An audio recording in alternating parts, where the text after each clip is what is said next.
JDS తో పొత్తు అంటే వాస్తవంగా పోనీ ఇక్కడ తెలుగుదేశంతో పొత్తు పెట్టుకున్నారు అనుకుంటే అర్థం ఉంది. జేడీఎస్ తో ఏముందని పొత్తు పెట్టుకోవాల్సి వచ్చింది? వాళ్ళు గమనించే పెట్టుకున్నారా? వాళ్ళు అప్పుడే అక్కడ సీన్ అర్థమయ్యేనే.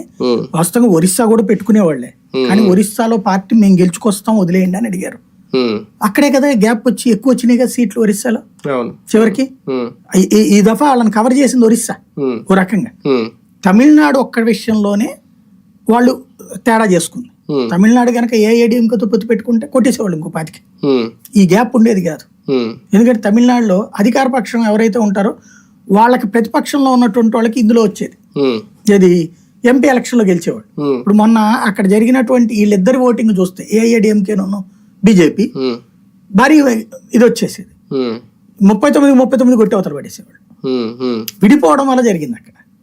అక్కడ దానికి కారణం ఏంటంటే భవిష్యత్తులో సెటిల్ అవ్వాలనుకుంటారు బీజేపీ. దానికోసం ఇవాళ తాను పరీక్షకు పెట్టుకుంది.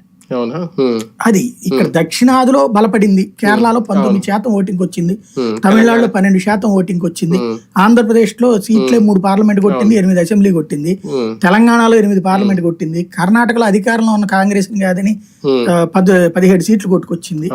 కాబట్టి దక్షిణాదిలో పుంజుకోవడమే కాకుండా ఉత్తరాదిలో ఇప్పుడు దెబ్బతిన్నదల్లా ఉత్తరప్రదేశ్, మహారాష్ట్ర, రాజస్థాన్. ఈ మూడిటికి కారణం వాళ్ళకి తెలుసు ఏంటి అంటే అక్కడ కుల సమీకరణ